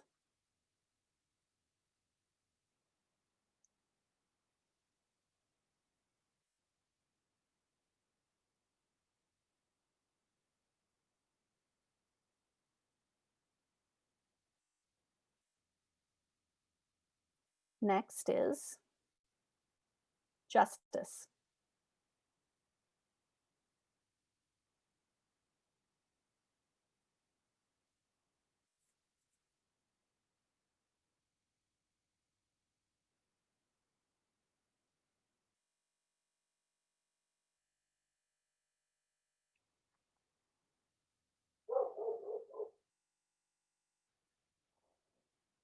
Sorry, my dog is losing his mind in the background. Next is beauty.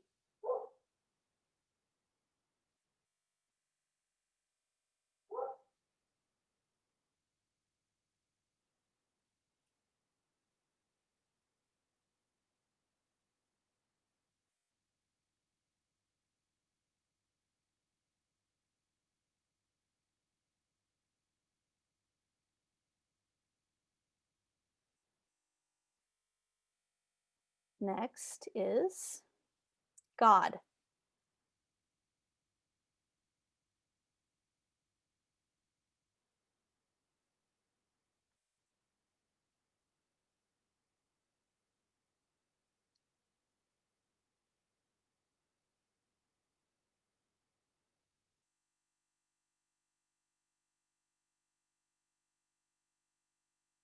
Next is peace.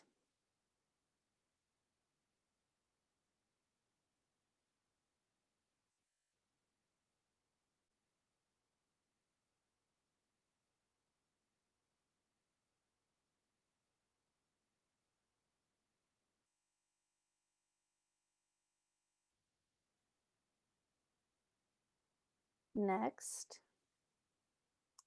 war.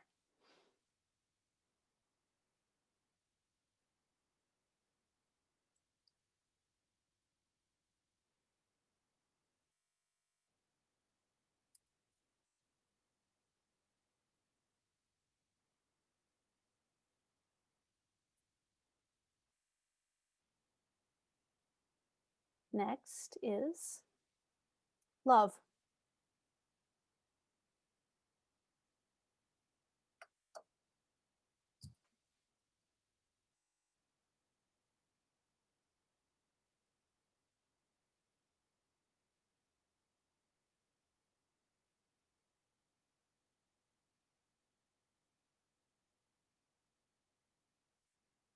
Next, anger.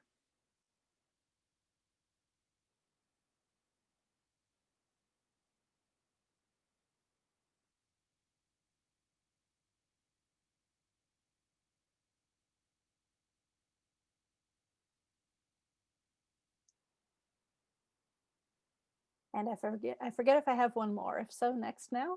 Nope, that's it. Okay.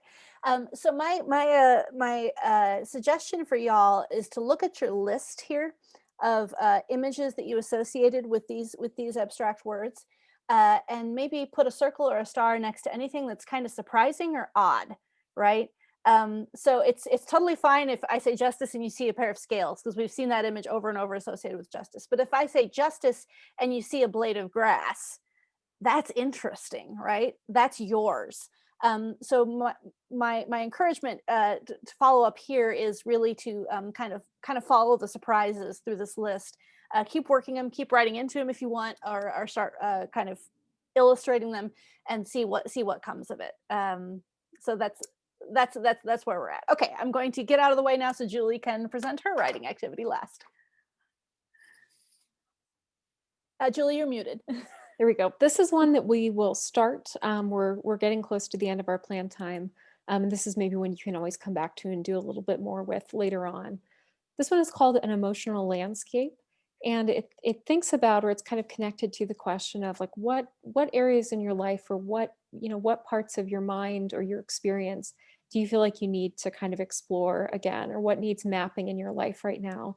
This has been a really overwhelming year, to say the least.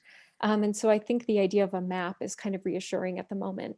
This exercise is also kind of taking the idea of taking something else from outside. A form you might be familiar with, like a map, is really common, or thinking about going on a trip is something that we might often have the chance to do before this year. But it's taking both of those things and kind of using that as a guide to explore some writing. So what I'm going to do to start is I'm just going to read a poem to you that it is itself about a journey. All I want you to do while I'm reading the poem is to just listen closely, and then I'll tell you what's next. The poem is En route to Bangladesh, Another Crisis of Faith, by the poet Tarfia Faizullah. We pass over heavy shadows of large clouds pinned to train cars, lined up like unused blocks of colored chalk, red, then green, blue, then orange, until we are propelled higher and the trains are swallowed by these jagged strictures of land that are no longer sand, nor rock, nor water, but a child's drawing instead, until the distant ocean is the only fabric that fills this punched out plastic hole of a window.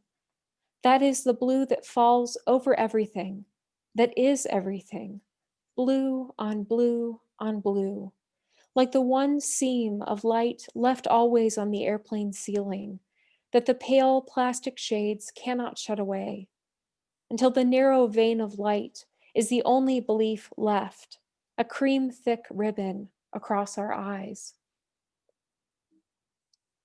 And so what we'll do now, I want you to just write down any words that you remember hearing in that poem that struck you.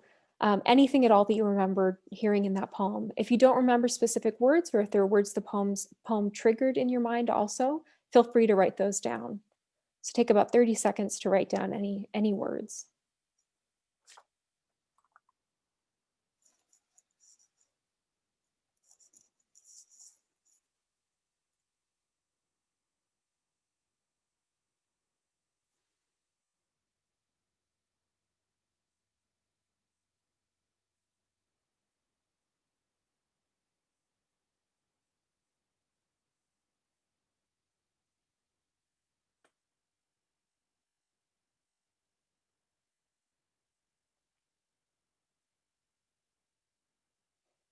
Your next task then, and you can keep writing words if there's still more in your mind, is to imagine a journey that you're longing to take right now. It can be a literal journey to somewhere like your sister's house on the other side of the country. It can be a figurative journey, a place that you'd like to go in your mind or in memory. Any of those things, it can be really straightforward, really kind of conceptual, but just think of some kind of journey. Once you've started thinking about that journey, the actual writing that we're going to be doing is to take that list of words that you just wrote down and to start writing a poem, or if you're not a writer of poetry, just start writing a paragraph where you imagine yourself going on that journey, but use that set of words as guideposts. The words that you wrote down might suggest a detail in the place that you're going. They might tell you what the mood should be. They might give you a little piece of narrative or the name of the place, or they might be a dialogue that you hear spoken there. So I'll give you probably about 5 minutes here, or maybe a little shorter than that, but just start writing a paragraph or a poem using those words as guideposts to lead you on this journey.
All right, so that was only 3 minutes, but I'll kind of pause us there. So one idea for you, if you found that exercise interesting, is to just kind of wrap up whatever sentence you were in the middle of, set this aside, and maybe come back to it tomorrow.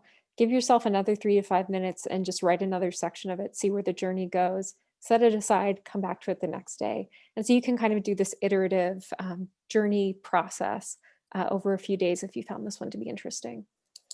But that's all that Sarah and I have got. We do have a little bit of time for questions. If that was something that, Anita, I don't know if you still wanted to do a little bit of questioning, or if there were questions from the audience. Anita, can you unmute yourself? There we go. Oh, questions. Well, one thing that I forgot to say was that this is the 60th anniversary of the Poetry Center. And there's an event coming up. And I wonder if you could just quickly talk about that just a little bit. Of course, yeah. So the Poetry Center is turning 60 years old on November 17th, and we will be having a virtual event and celebration. If you sign up for the virtual event, I believe it's the tickets are $60 per household, but you can have like multiple people all in the same household viewing, and everybody who signs up gets a little grab bag full of nice things like broadsides and little silver kazoos that we can all celebrate the Poetry Center's anniversary together. I can certainly, and Anita, I can send you the invite for that after this if that's of interest. I should also say that the Poetry Center has been doing online exhibits since the pandemic started and we've been closed. So on our website, and I can also put it in the chat, you can get to our online exhibit platform. For the 60th anniversary, we have an exhibit called 60 Books for 60 Years, which was 60 new acquisitions for the collection that was done by Sarah. She did an amazing job purchasing some beautiful books and broadsides. And so you can go to the link that I'll put in here and just see pictures and a little bit of text about each of these books. The poem that I read you by Tarfia Faizullah, we have a broadside of that in that set that's just gorgeous. So check that out. I'd just like to say, make some clarification real quick. I would never discourage anyone from writing poetry. It is a wonderful experience. And if you've never written a poem before in your life, just go for it and see what happens. I think these prompts could get you started. Some people have this gift that's just incredible.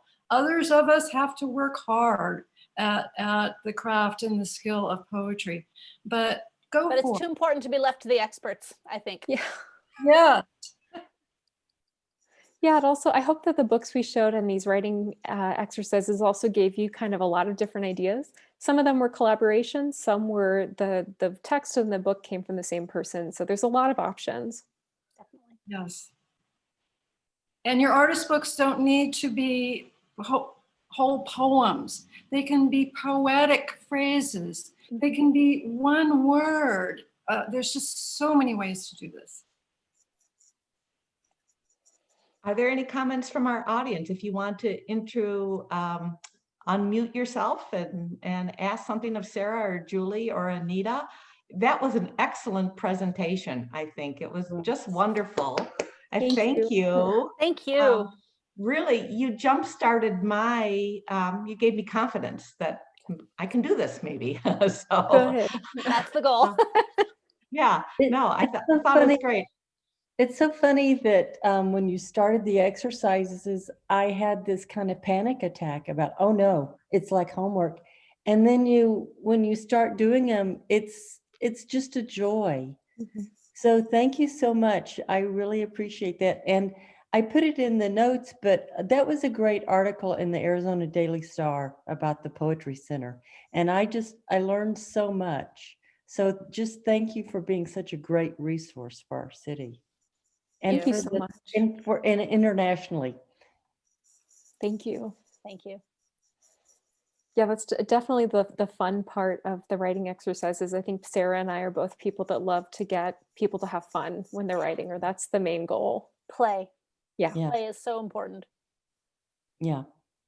The books that you showed us were amazing. I love those books. Yeah, And it's such a privilege to be in a library, or because our focus is so narrow, we can go really deep, which means that we can collect all kinds of books that might not fit in other types of collections. I just saw a comment from Anne in the chat saying, "I used to write poetry. I've had over 30 poems published, but have quit. Now might be time to start again." Yes, please. yes. World. Yeah, I'd also like to thank you because Anita probably remembers this. We started a meetup group last year, I think it was, around the Poetry Center and creating poetry for the exhibit. And it sort of went dormant for a while. And I'm thinking this might spark a lot of interest again. Your visuals were fantastic. Thank you. Thank you. Yeah, There's a if lot coming anyone, from y'all. yeah. Sarah and I both, some of the prompts that we did were variations on prompts from this book. It's The Practice of Poetry. So it's just kind of a small paperback, but it's full of ideas for writing that can either be done as a group or individually. And it's a great resource. Like I think I started using this when I was in college. It was recommended to me and I still come back to it. So it's a really fantastic resource. I'll put it in the chat also. It's one of my favorite Great. teaching books as well. Yeah. Great. Does the Poetry Center have an opening date that they're going to open yet? Not yet. It's killing us. With it being closed. And I was just conversing with Tyler, our executive director, about this morning. It just does not seem quite responsible yet to be open when the COVID numbers are doing what they're doing throughout the country. We have some hopes that we might be able to start phase reopening in the spring, depending on what the pandemic does. But it's just like, especially since a lot of our regular audience, the folks who come in to read frequently, are retirees in the community, and I cannot justify putting them at risk by having folks in the same building. But I'm hopeful that we might be able to open up for appointments for folks who want to come in and read sometime in the next 6 months. That's what I'm kind of gunning for. But right now I'm having to put safety first. But we are just devastated to be closed this long. Yeah. We really miss our community. We miss all of you. Yeah, we've been Miss you trying to too. do, if anybody has questions or kind of wants to see specific items, we can always take pictures. We can try to figure out a way to show things to you. On Wednesdays right now, Sarah is usually at the Poetry Center. Is it 1 to 4, Sarah? It is 1 to 4. Yep. Sarah's there 1 to 4, and you can call the main line and Sarah will answer and will use her amazing skills to answer your questions. So think of Wednesdays as a time to call and ask Sarah a question. It's my favorite time of the week. People call in with all kinds of, I had somebody call in the other week with, they wanted recommendations for an anthology of erotic poems that didn't take eroticism too seriously. Super specific. I don't think I actually answered the question, but it was really fun to think about, especially when we're all thinking about election things. Otherwise, it was a great distraction. So do call me. I ask a question? Yes. And it's actually a comment. I am part of the a wonderful program out of the Poetry Center that has involved part of your wonderful history, which is working, I think it was Mr. Shelton, who was working with the incarcerated inmates for years and years and years, and the voices that cannot be heard, and who are, advocating opportunities for literacy and have plenty of time to do lots of thinking about where they've been, what they've done, where they want to go. And many of them are incarcerated for life. It is the most fabulous program. And I just wanted to compliment you and Tyler for all that you're doing to continue that, along with the University of Arizona.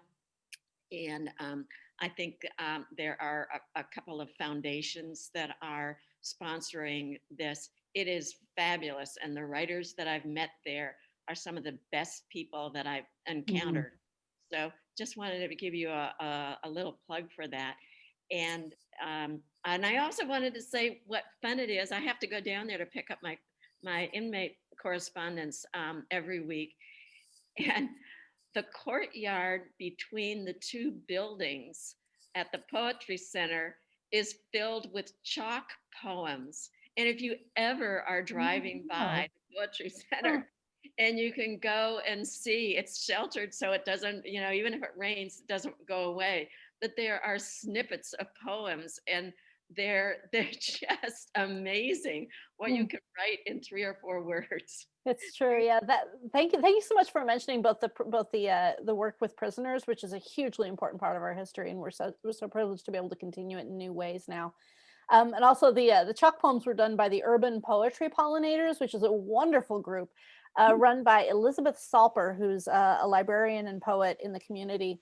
You can find them on Instagram, Urban Poetry Pollinators, and they do this all over town. We're just one part of their efforts, and they are super cool. So if you're interested in making ephemeral art and festooning the public spaces with it, they are wonderful. That's great. Anybody else have any comments? We're running a little late, but it was a great meeting, and loved hearing from you. And maybe in the fall, PaperWorks will be able to do a little tour later in the fall of your place. I loved it when you've had a lot of books out for us to look at, and For sure, yeah. exercises. So Yeah, maybe in the fall. maybe Hoping that's possible. coming up. Yeah, we're really hoping so. I know. This is so hard. I know. Yeah. So thank you so much. And thanks to everybody who participated in this meeting.